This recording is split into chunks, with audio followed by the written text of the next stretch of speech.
or you can wait until the end. Both is fine with me.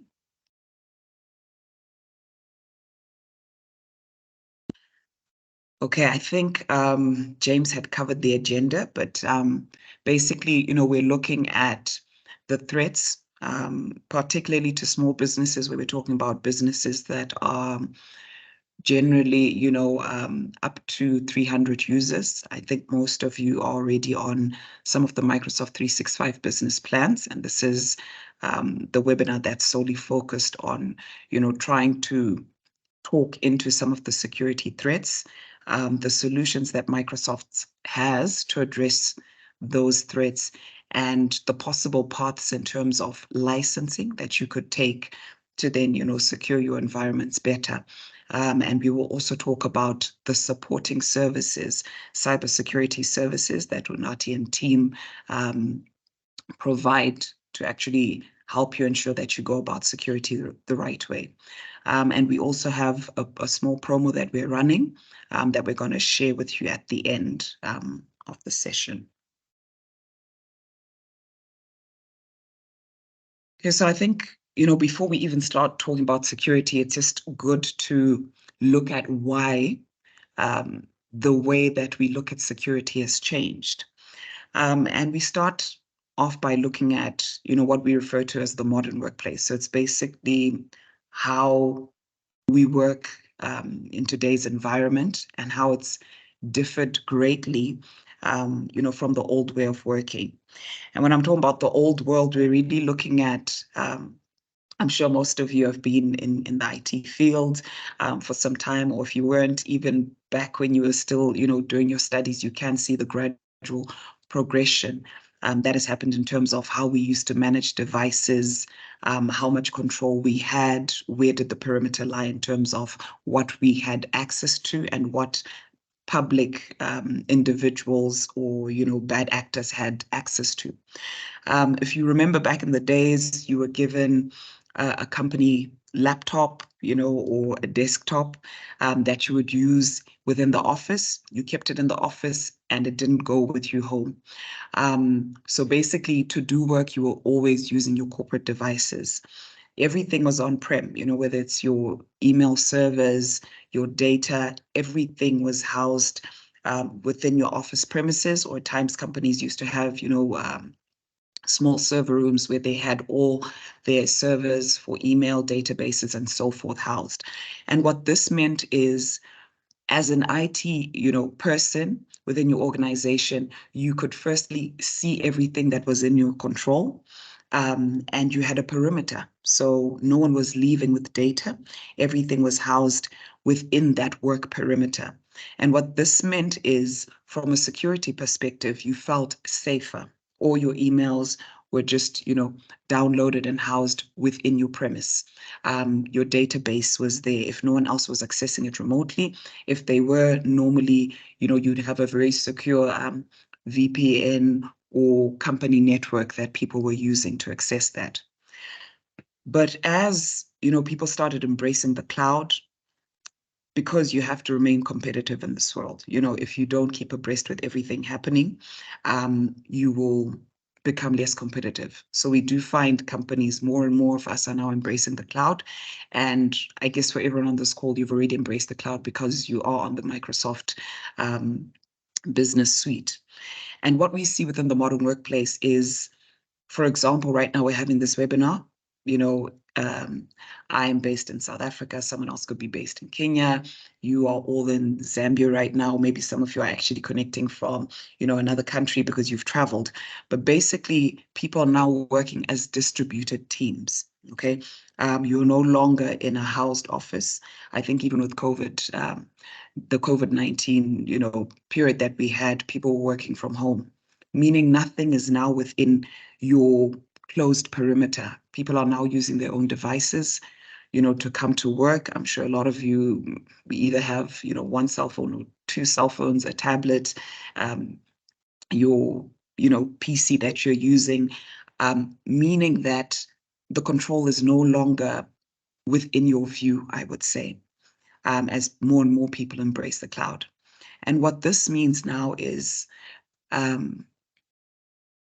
as much as you can access, your work tools and your data from anywhere, which is a huge advantage, it also means that the threat now is accessible from everywhere. When we're now accessing, our documents from within the cloud, it means someone else now has the capability to be able to access that data. And that's why now security has become very important, because you can only be as productive as you are secure. There's no point in, saying we are trying to drive productivity, you've embraced the cloud, but you've left yourself open to so many vulnerabilities that now exist. Now, actually talking about those vulnerabilities, just to look at, the deck that I'm sharing with you right now that you can see on the screen is trying to show you all, I think, the vulnerability or entry points that we see threats being able to enter your organization. The ones highlighted in red being, your identity, your endpoints, and your applications. So let's start off with applications, for example. People are using their emails every day. People are on the web browsing. People are downloading applications onto the mobile devices they use for work. They're downloading applications onto work devices, and you're never sure what that application is carrying. I think a lot of you know that, a lot of malware is either pushed through attachments that come through emails, or someone clicking on a URL that is unsafe, or someone browsing a website and being asked to enter details of a phishing site. So those are all entry points in terms of, the applications that we use and how either credentials can be stolen. You give your username and password, or you click on a link, you download an attachment, and that installs malware onto your device. Okay, when we look at endpoints as well, it's either you're bringing, an external device, whether it's a flash drive or anything else, you plug it in, it installs malware onto your device if your device is not protected.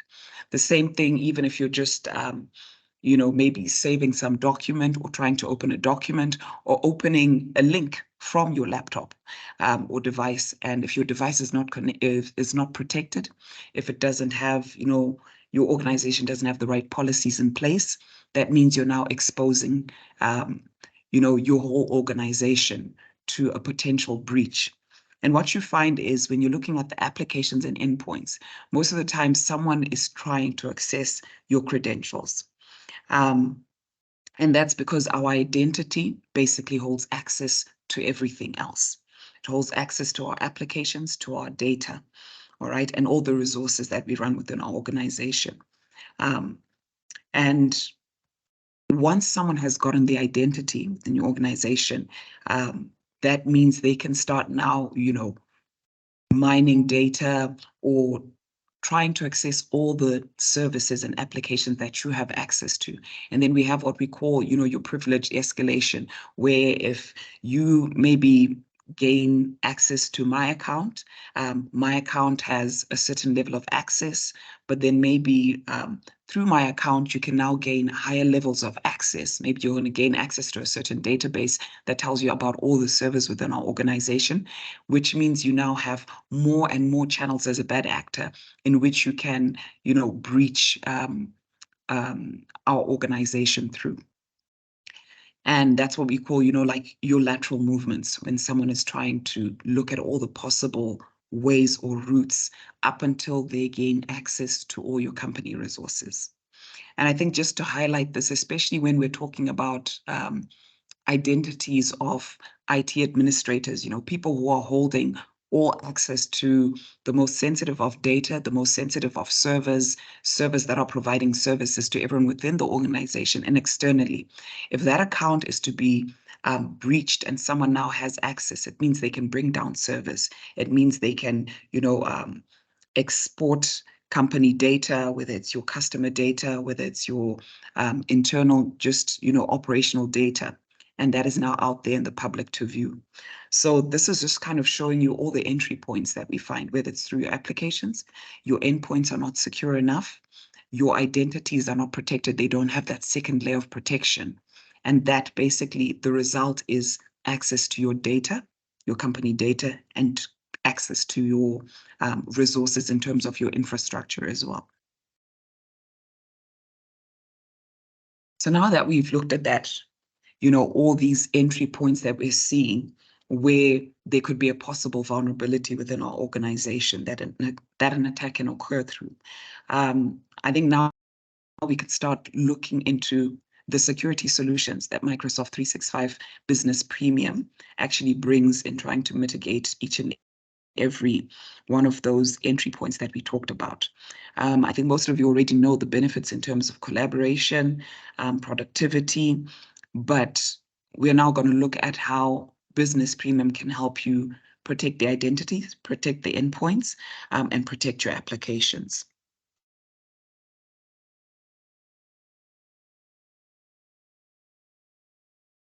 Okay, so if you recall when we were talking about identity, as I mentioned, the moment that someone gets your identity, it means they have so many more options in terms of what they can do within, your organization, within the infrastructure that you manage, all right?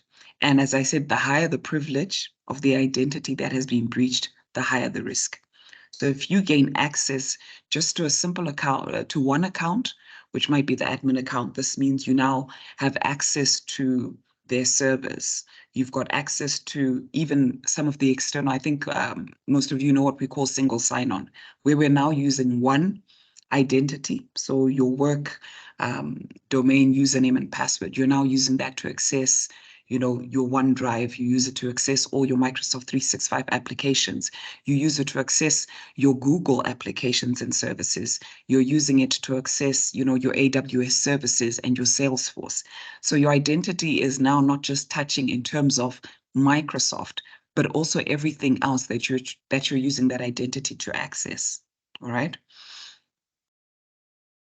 And this is why you find when we're talking about security, identity is the top priority when it comes to, securing any environment. So when it comes to the capabilities that we find in the Microsoft solutions, we have firstly our first line of defense that is, highly recommended. And I would hope that, most of you are going to actually action this if you haven't already implemented it, and if you can implement it based on the licensing you have. So the first thing, as we mentioned, is protecting your identity, your username and password. But as we know nowadays, it's very easy for, hackers to come in and either through phishing or other means where they gain access to your device and they get to, pull your username and password. We have a second line of defense. So as much as it's easy to guess passwords, because passwords are honestly our weakest link in security. And if we don't have any additional verification, that means we've got a single point of failure. And this is why we, strongly believe that you should implement what we call your MFA, which stands for multi-factor authentication, because this has been seen to prevent 99.9%. So you can basically say 100% of identity attacks. Okay, so this means, in addition to just your username and password, you're going to either have an SMS sent to you, you're going to have either an app on your phone where you're asked to, enter a number or enter a code. So now you have a second line of defense. And this is usually a device that you have. I think most of us are using our cell phones as that second line of approval or authentication, where as long as you have your phone, if someone else in, I don't know, Germany or wherever they are has guessed your password, as long as they don't have your device, that means they can't gain access. And it means the Microsoft system is then able to pick it up that, someone's trying to access, they're either continuously entering the wrong credentials or wrong code, and they can then, push that alert through to you and block that bad actor. We also have what we call your risky user behavior detection. And this basically is one of the capabilities that you find under identity protection for Microsoft, where based on a user's normal behavior, and this is using AI in the background. So it's basically learning, all the trends if it's me, which services or applications do I normally access? So based on those trends, once the system picks up that I'm trying to either access a server, and yet my whole entire life that I've been with the company, I never have requested any access to a server, or there's some, risky behavior that is just going on with my account. The Microsoft system, in terms of the security capabilities, will actually be able to block that and stop it just based on picking up abnormal behavior and alert an admin. And this will obviously then block some of those threats that we highlighted, where I said anyone who gains access to your credentials will probably now start trying to see which other services they can access. And as long as the services they're trying to access are unusual or services that you don't normally access, it already raises an alert.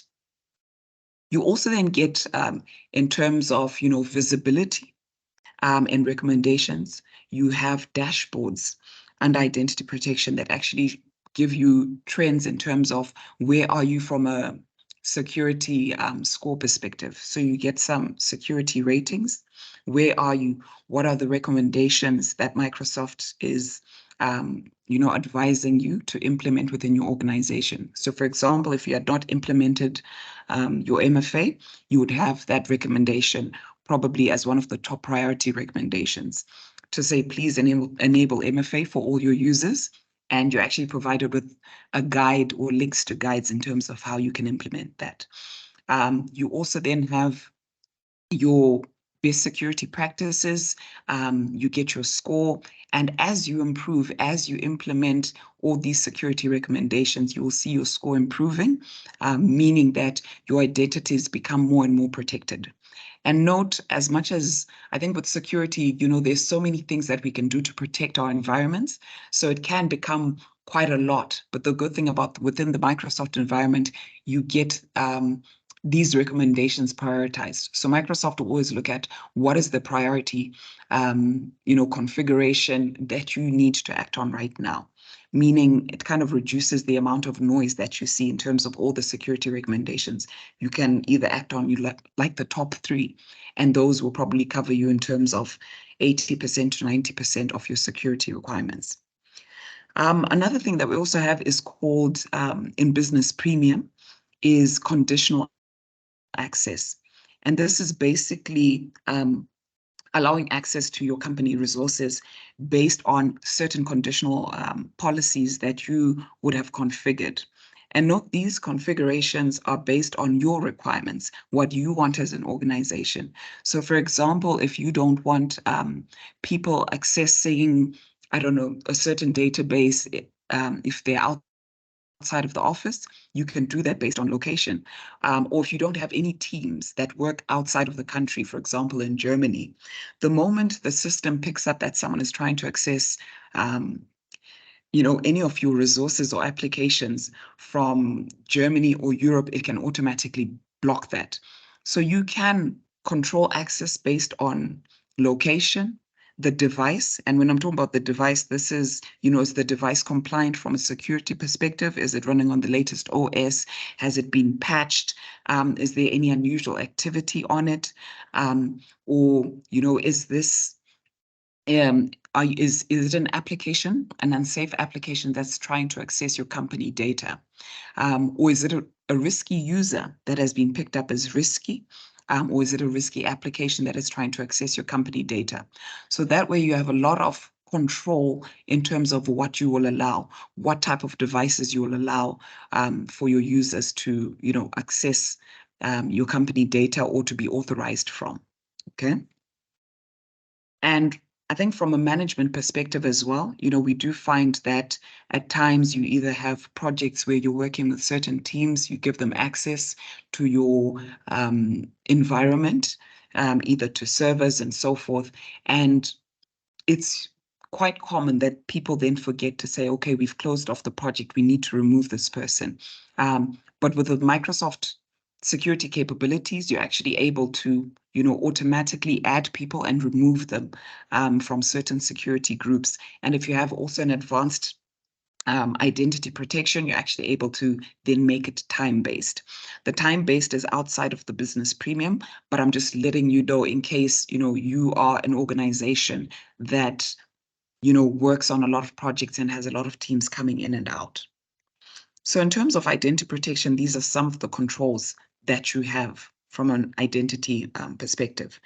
This text is really touching onto, the conditional access that we talked about, the user and location. Have I just logged in from South Africa and 2 minutes later I'm logging in from Zambia, which is impossible. The system is going to pick that up and block it. And then you can specify in terms of what action you wanted to take. Do we limit access? Do we enforce a password reset when we see this behavior? Or do we just monitor and report? You have a lot that you can do in terms of the action to take once you pick up a certain activity. Another thing is information protection. I think nowadays, we've heard of a lot of breaches in terms of either people intentionally or unintentionally sharing sensitive company information. And most of the times you'll find people trying to steal information and sell it. Information such as your company, maybe private financials in terms of customer financials, customer data, their credit card numbers. There's so much information that we house nowadays from a customer perspective and sensitive information from an internal organizational perspective. The capabilities that Microsoft Business Premium then gives you is to control who has access to what data and what they can do with it. And what I mean by this is you can actually set policies within your organization to say, if this is a medical report, if this is someone's maybe bank card details, someone's contact details, they should not be shared with either external parties. They should not be shared with either someone from another department that is not meant to see all this information. You have a lot of controls, even in terms of where you store that data. Can someone store company information on their own personal device or not? And if it is shared externally, you can actually set controls in terms of whether that information can be viewed, whether that information can be downloaded. You set controls on how you want that information to be handled and who can access it. And the way this works is we work with identifying and classifying information.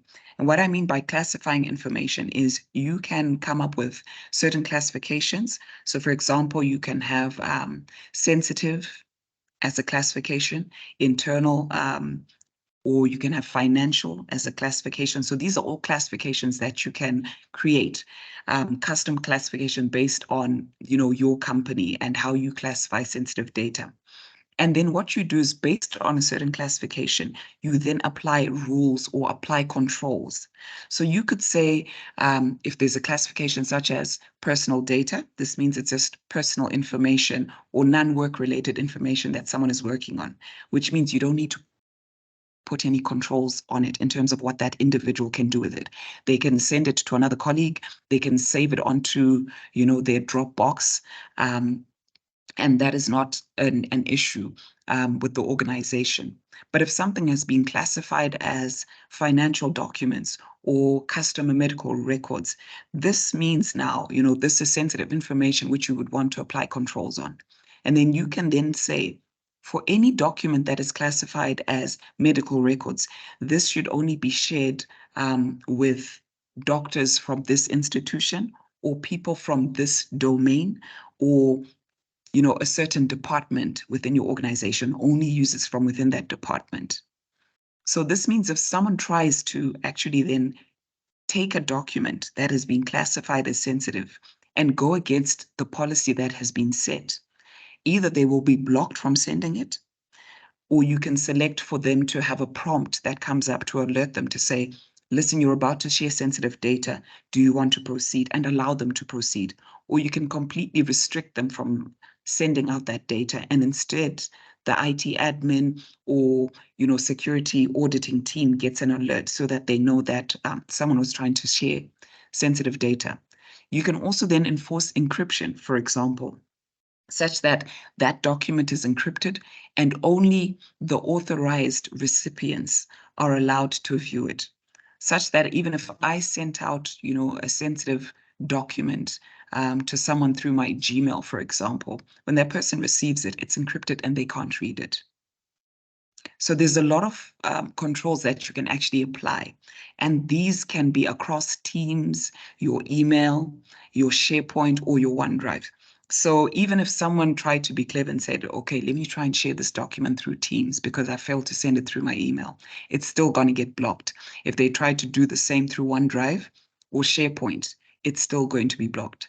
So it's, I would say, a full coverage or full protection in terms of, the data or information that you're keeping within your organization. So you restrict copying and you can restrict the saving of that information, and you can block the sharing as well. So there's a lot that you can do. And as I mentioned, the restrictions and protections stay with the files regardless of the location. So even if they somehow manage to find a way to share this information externally, as long as you've put in those policies in place, whatever restrictions you've put in, they're going to stay with that document. Another thing is threat protection. And I think when you're thinking of threat protection, I look at it more as in protecting your users from, unsafe behavior as they are using, the cloud, or as they're going about their day-to-day work. It's really centered around those intentional or unintentional things that are teams do while they are doing their day-to-day work. So I think we talked about things like phishing, where you either go onto a site and you don't realize that this is not a genuine site. You're being asked to enter your email address and password, or maybe you've received an email through phishing. And I think most of our users, if we have not educated them, or if they are not aware of the risks or cannot identify that, this might be a potential threat, this site that I'm on, or this attachment that I've just received, they will go ahead. I think most people click, I think they say within 5 seconds. We're so used to browsing, clicking on everything. So most of the people that we work with and the teams that we support will go ahead and click without even thinking twice. They will go ahead and input their information without really looking and saying, is this a genuine site? Is this really the IT team that is asking me to, reset my password? So what threat protection then does is it works in the background to look at whether that site that someone is on is a safe site or not, and prevent them from actually sharing their details. We also have, like I said, emails that come through with attachments or URLs. If that URL is not safe, Microsoft 365 Business Premium security capabilities are not going to allow that email to come through. They're not going to allow your user to actually click on that link and open it. They're not going to allow an unsafe attachment to be downloaded into your user's inbox.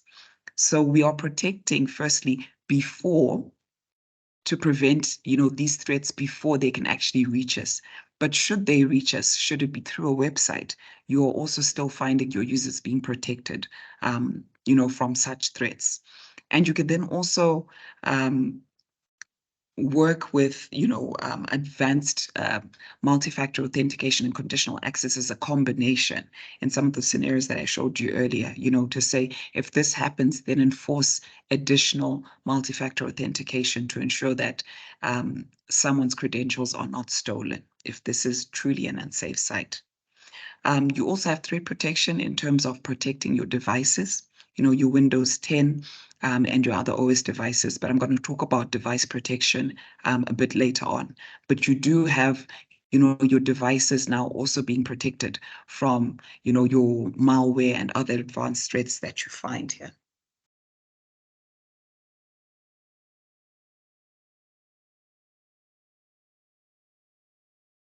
Now, the last in terms of the protection capabilities is also your cloud app discovery.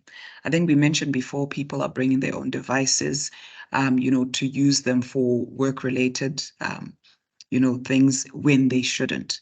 And I think with most organizations, they either have, only approved apps. They tell, their team members and staff, please only use your OneDrive, for example, to store company data. Don't store it on your Dropbox. But as we know, either intentionally or unintentionally, you will find that a lot of people sometimes use their apps of preference that they find easier, or that, they've been using for such a long time, and they've grown so comfortable and say, okay, I'm going to use these apps. And that's where we now see, the risk of shadow IT coming in, where your team members are using unsafe or unapproved applications to actually do company work, which then poses a threat to your business. Because if you're using an unsafe app, it means you're now bringing that vulnerability into your business, into the documents that you're saving within that application, putting you at a high risk of, a data breach, for example. And what Cloud App Discovery does within Business Premium is to firstly give you, as as IT administrators, the visibility into which applications are people using, what are they using those applications for, how well ranked are these applications, how well ranked are they in terms of security. And now you can then start implementing policies and controls to limit, or, to actually block the use of these unsafe applications within your environment. So that's, I think one of the last capabilities that we find. So I think we've discussed protecting, ensuring safe applications, protecting your users from unsafe behavior, such as your phishing, clicking on URLs. We've looked at protecting information, where we prevent people from sharing sensitive information, and protecting your identities. So that's from a security perspective. But I think another great thing that we want to highlight to you today is in terms of being able to better manage and secure your devices with what we call Microsoft Intune. And Microsoft Intune is basically, your mobile device management and mobile application management solution that Microsoft brings. From a device management, this is managing both, your mobile devices as well as, your company-owned or personal-owned PCs. And when we're talking about device management, we're talking about all the way from configurations, whether this is you deploying new machines. For example, if you buy brand new computers that just have, the OS running, and you need to deploy them to different offices or different countries and locations, you can actually do that and push the required configurations to those new machines without having to touch them, but just by applying a configuration policy and associating it with the user that's meant to use it. So if it's my computer, all you have to do as an IT admin is basically do the configurations, enter, the unique identity for that device. And once I plug that new machine in, everything is going to be loaded. All my configurations from a Wi-Fi perspective, from passwords, my profile, my desktop, all the restrictions that you want. If I'm not allowed to plug in USB devices, you can actually put all those configurations in place. So from a device management perspective, especially for the teams who are managing, a large number of PCs, you can now support your teams and do all this remotely, whether it's for a new PC or existing PC where you want to change configurations, even maybe push through, certain certificates or certain configuration profiles.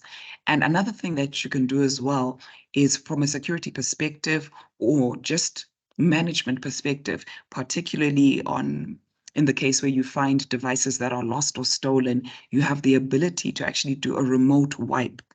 Whether it's a mobile device, whether it's a PC, you now have the capability to remotely wipe those devices. So if someone's leaving the company, you don't have to be concerned. You can now wipe all the company information. And if it's a mobile device and you're worried that someone's going to leave with company data, you now have access or controls to remotely wipe just your company data and leave whatever applications and their personal information that they have. And take note as we're managing these devices, because I think some of you might be worried about, people being concerned about, does the IT team now have access to my personal information? You can actually configure that specifically to say, if this is a personal device, you will not have access to, the end devices, personal, what is classified as personal. You only have access to the company applications. So that's your Office suite or any other approved or installed company applications. That's what you'll have control or access to. Okay. Intune also gives you some level of reporting in terms of looking at, how compliant are your devices? Have they been configured correctly as well? So that you can ensure that, you're implementing best practices and actually being able to then push those required configurations remotely. Touching on mobile application management, this is more in terms of controlling which applications. So you can identify the applications that you want installed, the applications, you can then push those applications to your devices that you're managing, whether these are personal devices that team members are using for work, or your PCs that you're using for work. You now have control. You're able to configure and update those applications, and you can actually then put enforcements, to say that work data should only be stored on these applications. And anytime the system picks up that someone's trying to store it on non-approved work applications, it will be blocked. So you now have a lot of control in terms of the applications that will be used to do work or to access company data. And you now have also simplified management in terms of, managing the devices within your organization. This is just mainly highlighting, what we were talking about, to say, once you have mobile application management, if someone is trying to store, in the case reflected here, someone's trying to store data to a personal app, you can actually block that.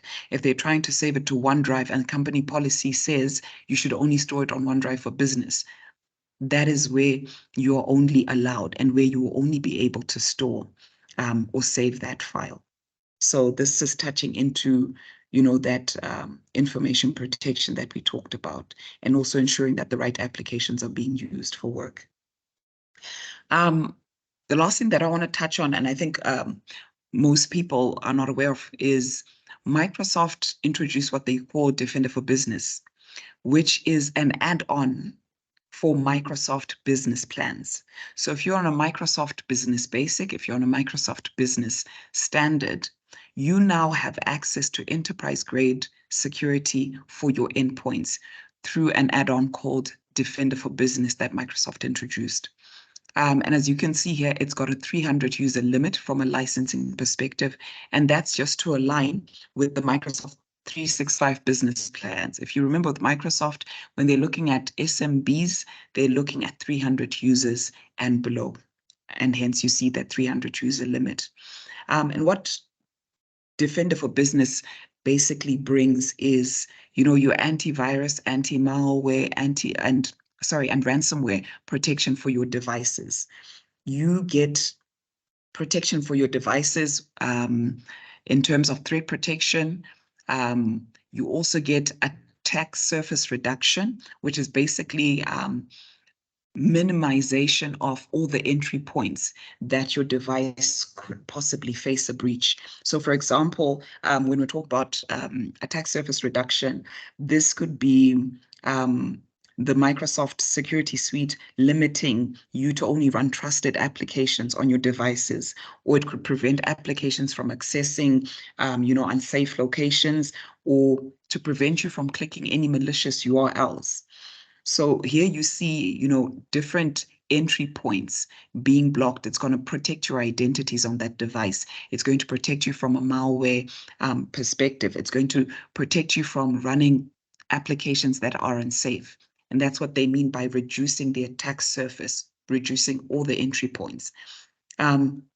And when you also take on Defender for Business, what it does to your endpoints is it makes your endpoints turn into intelligent sensors, where they download information in terms of the latest security threats so that they can pick them up. But your devices also feed back any security threats that they pick up, back into the Microsoft threat database so that that information can be shared real time with everyone else. And that way we pick up threats faster, we act on threats quicker as well. You also have the Microsoft suite also picking up any, misconfigurations that might be there on that device. So if it picks up that a device is not configured correctly, you're going to have a notification on your dashboard if you have Defender for Business. So you basically are able to protect your endpoints. Defender for Business will investigate. It will pick up any threats. It will prioritize them and then give you, immediate remediation, or it will give you recommendations in terms of what you can do. And it's also now including server protection. I think it's up to 60 servers, if I'm not mistaken, James can correct me, that you can now also protect with Defender for Business. And this protection is across your devices that are Windows, iOS, Android, macOS, and I think recently any Chrome devices as well. So it's a really cost-effective solution because it's not as expensive as your enterprise solutions, but it's giving you the same level of enterprise-grade security for your endpoints. In terms of your path to improved security, as I mentioned, I think most people on this call might either be on a business standard or a business basic, where you are getting the best of, your productivity and collaboration tools. Your Defender for Business add-on, will give you that device security that I talked about.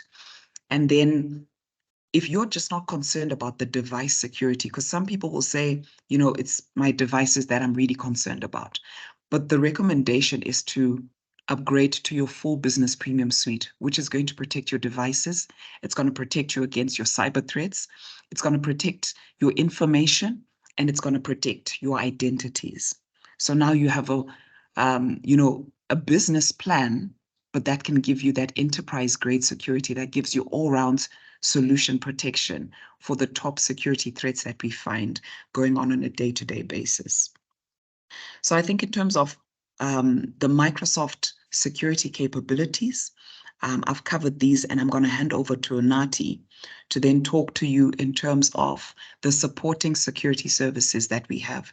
I think James did mention that it's not just about having a license. If you purchase these licenses today, they're not going to do anything unless you actually know how to correctly implement and configure the right policies and know actually where your gaps are. Because you might think I only need device security, but you probably have gaps within your identity. And so we're going to have Unathi from the CyberSec team to actually talk to us about this and look at how best you would go about actually then fully embracing the business premium security capabilities that come to protect your environment. So Unathi, I don't know whether you want me to navigate for you, or are you going to share? Yes, please. Okay. Thanks for that, Jamie, and thanks for the insight that you shared. And good morning, ladies and gentlemen. To the next slide, please, Jamie.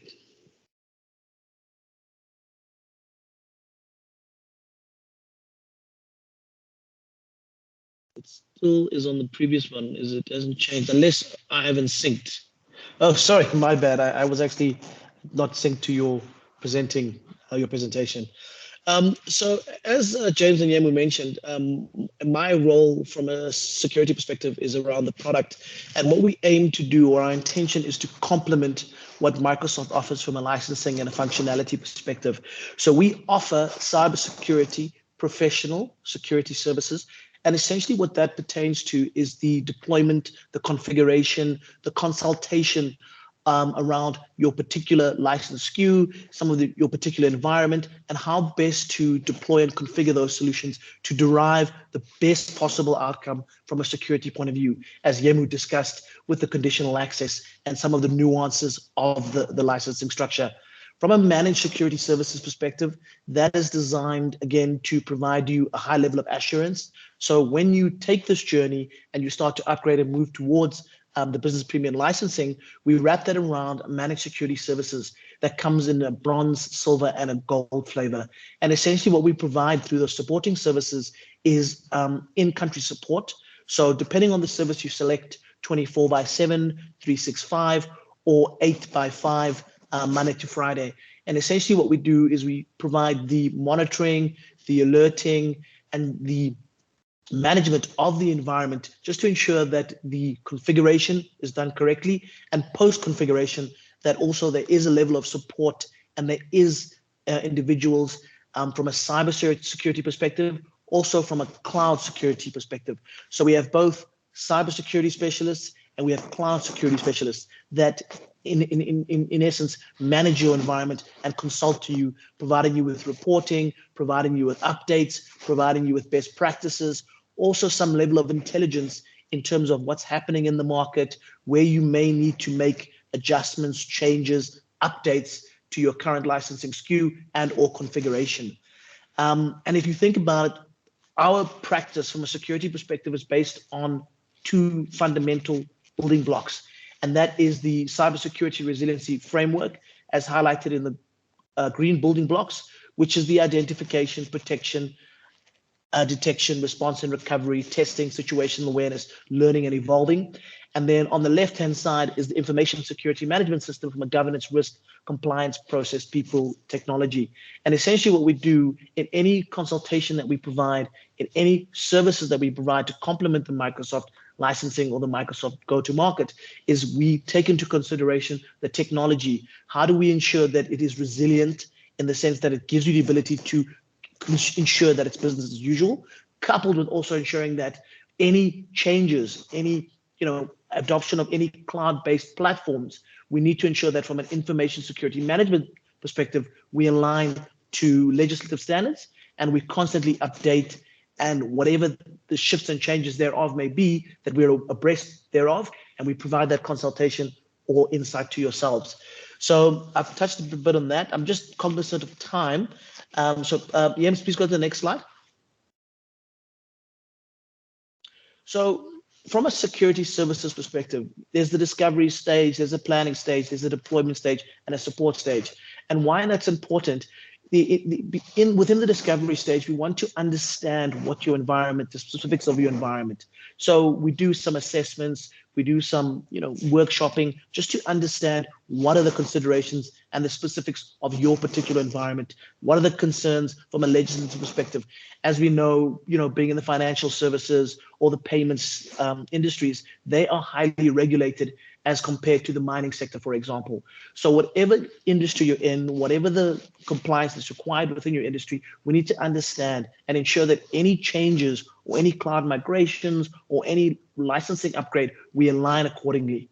And then from a deployment and from a support perspective, we also want to ensure that we deploy the services correctly from a configuration perspective, because also one needs to take into account that sometimes we can have the best of breed technology, but if we don't configure it correctly, if we don't manage and provide the right considerations, we may not derive the value that it's intended to provide, that being from a security perspective. So we work with our solutions architects, we work with you and your team to provide that best practice and that best approach. And then from a support perspective, just ensuring that from a continuity perspective, that we remain abreast of any changes, as I mentioned, and that we're able to complement your team. If not, you have the ability to outsource that support to ourselves. That is delivered also through our SOC capability. So we do have a cybersecurity fusion center in Zambia. We also have one in South Africa and in Kenya, and a few others that will come online later on this year. And essentially that will provide or enable the 24/7 monitoring that complements the Microsoft security stack. So we've built out a solution that we refer to as MXDR, which is the managed detection and response. And essentially we marry the two services, or we marry the service to the licensing SKU to be able to provide that threat intelligence, that threat monitoring and the like, to provide that SOC as a service, if you will. Next slide, please.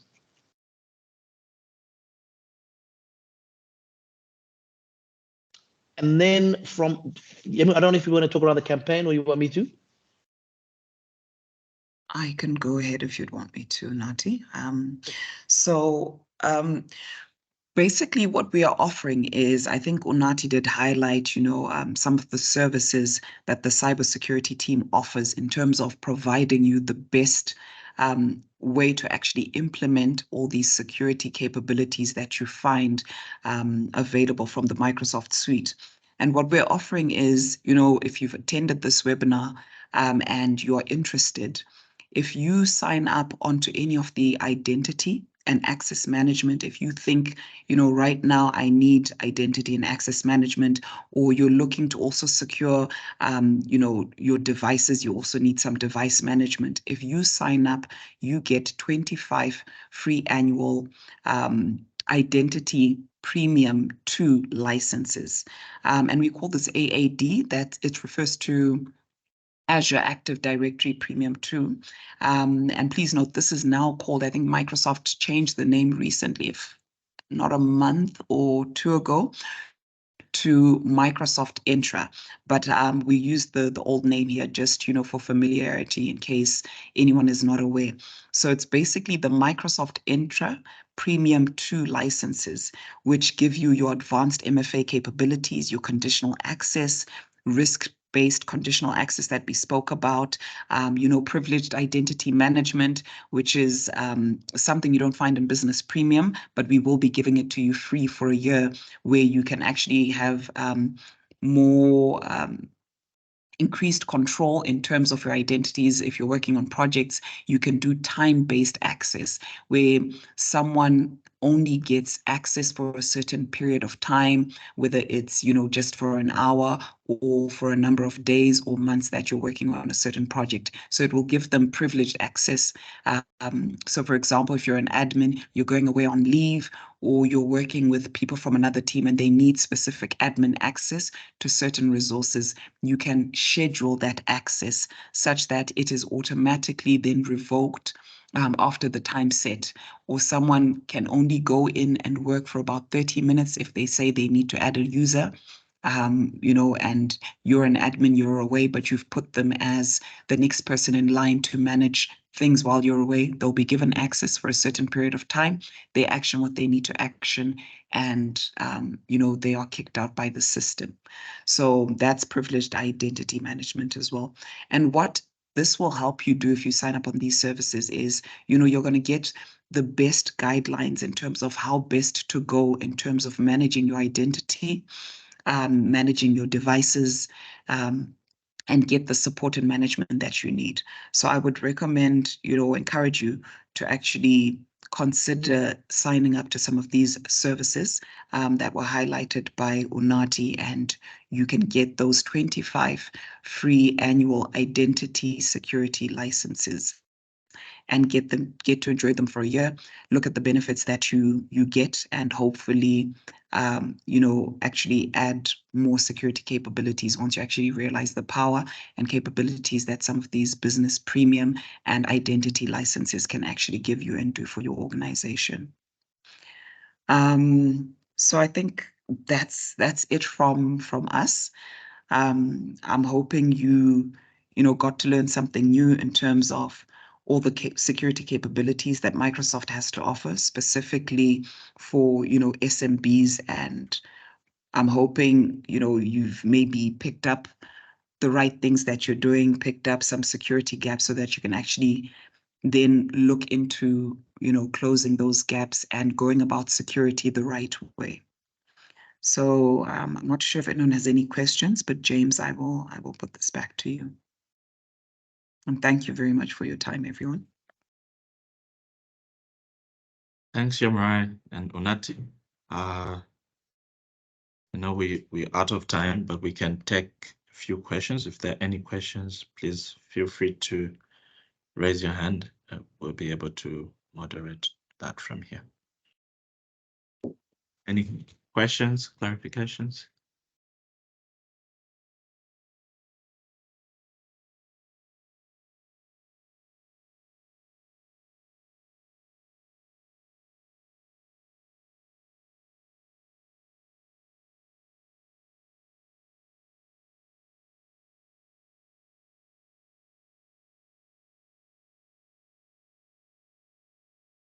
Okay, hi, I see a hand Joshua, up you can from go ahead. Joshua.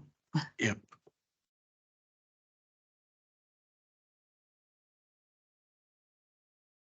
You can go ahead, Joshua. You might be muted, so we can't hear you. Okay. Yes. This is quite a good presentation. I can see the recording. I think some of us we joined in a bit late. Will we have access to the recorded? The recorded clip.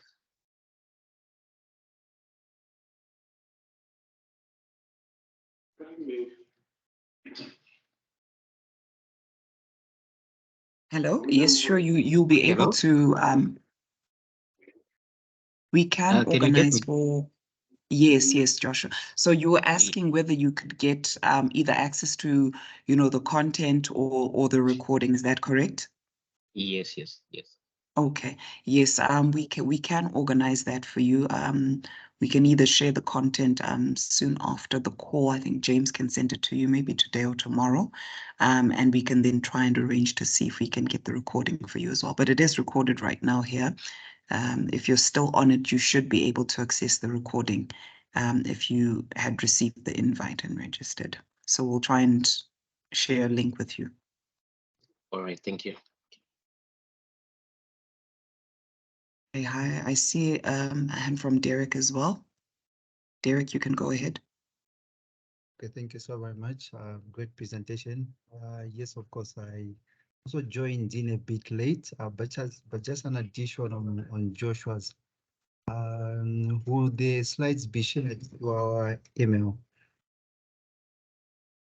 Like the presentation, now the slides, will they be shared to our emails? Like yeah, everyone? So we will be able to share both the presentation as well as the recording. Oh, okay, that's great. Thank you. Daliso, you can go ahead. Okay. Hi, everyone. Nice presentation. I have a bit of a general kind of question. I'm just trying to find out because, I haven't implemented this 365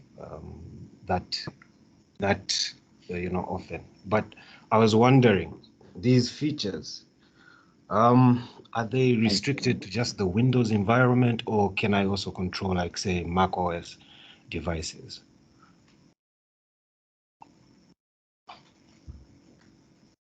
Hi, Daliso. Hi. Is that correct? Was it Daliso? Okay. All right. So I'm not too sure in terms of the question you're asking. Are you asking from a device security perspective, or just all the security points that we talked about to say if you're on a Mac, what level of security do you get? Yeah, exactly. Like Okay. the whole thing. Yeah. Okay. All right. So from an information protection perspective and an identity protection perspective, you get the security because it's all based on your identity. Remember, your identity is what you are going to use to access your Microsoft services. So from an identity perspective, where we talked about MFA and conditional access, those regardless of the device that you're using. I think we didn't mention on conditional access that you can even have conditional access based on the device. So from an identity perspective, it's independent of the actual device that you're using. If you're on your Mac, you should be able to have all those identity security features.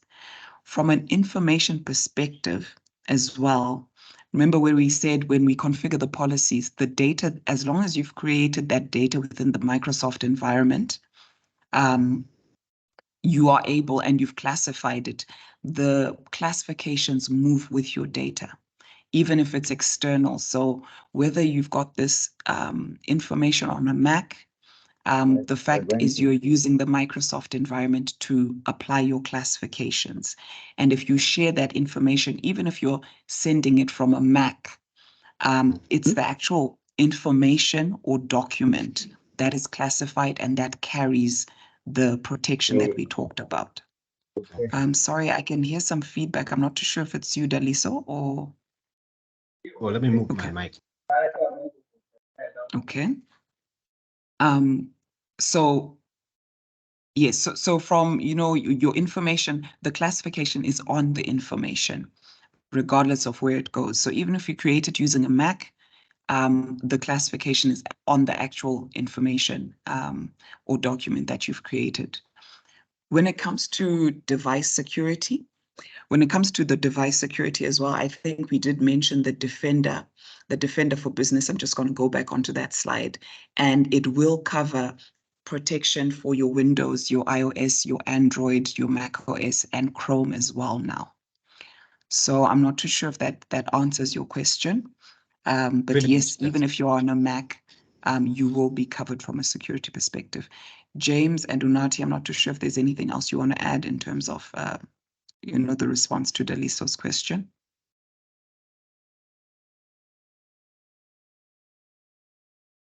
I think well put, Yamarai. The solution covers all devices. So it could be a Windows device, it could be a Mac device as well. It basically covers everything, and it goes further. Even when you're talking about Intune as well, you're able to enroll Windows devices. You're able to enroll Mac devices as well. It just depends with how you then configure the solution itself, and that is where I was then stating that it's one thing to have the license, but it's another thing to then make sure that the solution is configured.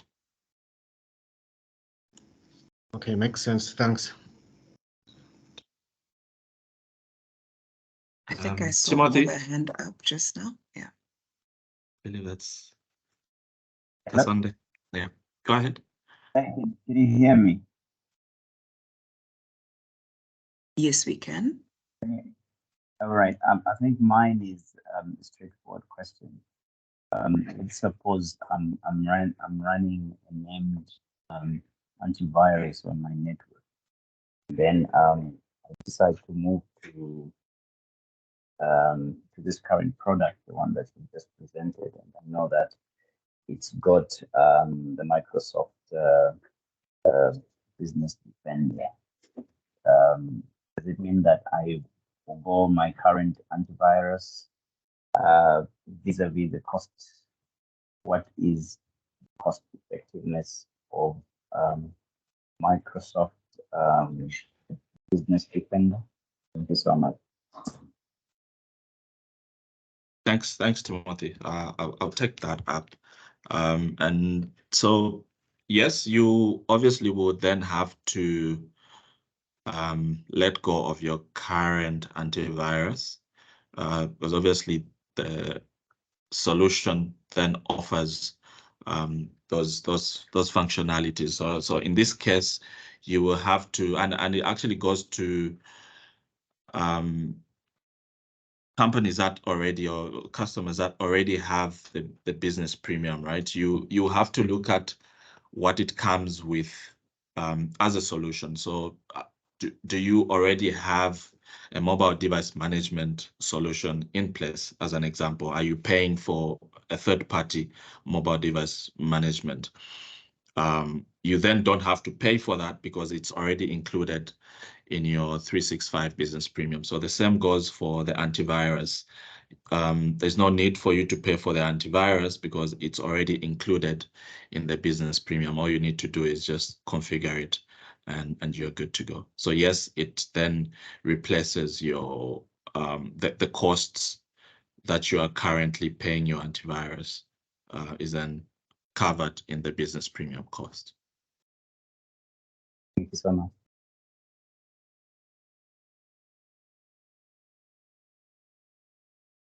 Joshua, I see your hand up. Is that the old hand, or is it?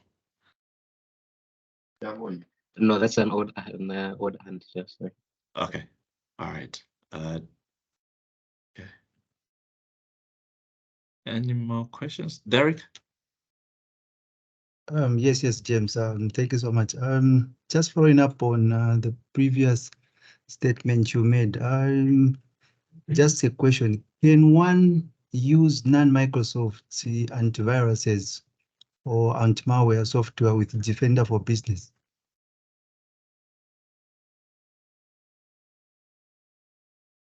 Well, ideally it is possible, but it's like duplicating some of these things. So ideally, if you are using Defender for Business and it covers all the requirements, then you don't need to get a third-party antivirus. Bonatti, go ahead. I think just to add to what James said, yeah, there is a level of duplication in terms of if you're already getting the level of functionality from the Microsoft ecosystem, from a best practice approach, one would look at that initially. If you feel, because I mean, we've had some conversation with clients around them feeling that the Defender for email doesn't really do as much as they would require it to, and then hence the addition of a more granular or more specialist security solution.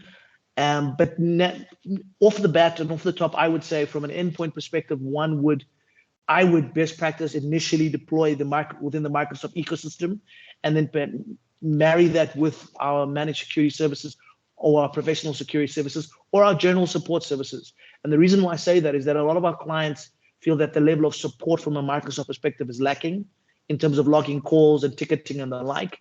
And given the fact that we've now have these fusion centers and the security capability in country, you then would log that with us. Our team would then assist you to configure, do any remediation that's required, any break fixing that's required. So essentially, it adds a bit more of a robustness to the Microsoft licensing. And for my own opinion, I would pursue that as the initial port of call. And then if that doesn't suffice, maybe look at potentially adding an additional layer. Oh, okay, great, thanks. I maybe sorry to also take you back. This is also something. If one is also already using the Microsoft 365 Business Premium, maybe just clarify more. Why do they need to use Defender for Business? Just clarify that for me, please. Hi, Derek. Okay, maybe I can answer that for you. So Defender for Business comes included in Business Premium, okay? So these are more of, I would say, your options in terms of security. So if you're on a Business Premium, like you mentioned, you already have, the Defender for Business add-on. So this is almost like the journey that you could take. You could start off with your business standard. And if your only concern or your priority is around your endpoint security, you can attach Defender for Business onto your business standard or basic. It's not going to give you your identity or information protection, okay? So this is where you find business standard plus the Defender for Business. Or you could just take a business premium, which will give you all the Defender for Business capabilities, which is basically your endpoint security and management. So if you're already on a business premium, to answer your question, you do not need to take a Defender for Business. A Defender for Business is an option more for people who are looking at separate security components where they just want the enterprise grade security protection for endpoints. So I'm hoping that's clarified things for you. If you are on a business premium, you already have Defender for Business included. Oh, okay, great. Thanks for sharing the slide. Okay, I'll include another slide on this just to show you how it's included on that as well before we share it. Oh, that would be great. Thank you.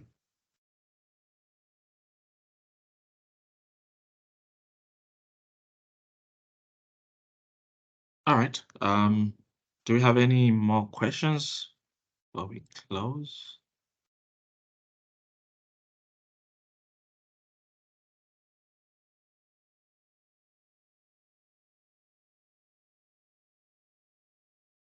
I think nothing from looks me. like Looks like none. Thank you so much for making time to join this webinar. We are hopeful that this is just the beginning of conversations that can be had with our teams.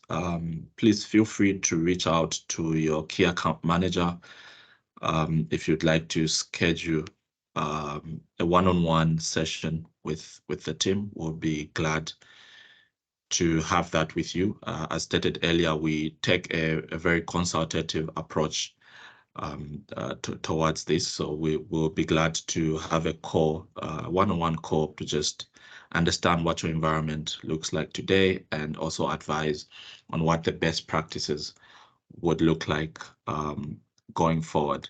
So please feel free to reach out to your key account managers or your cloud sales specialist, and we will be glad to be on that call or a physical meeting with yourselves.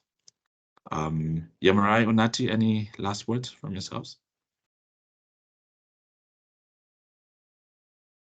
Not much, but just to, thank everyone on the call for making time. And I hope that, we've been able to at least share something new, and people are now more aware in terms of, the capabilities, Microsoft security capabilities, and our capabilities from a support perspective to help them on that security journey.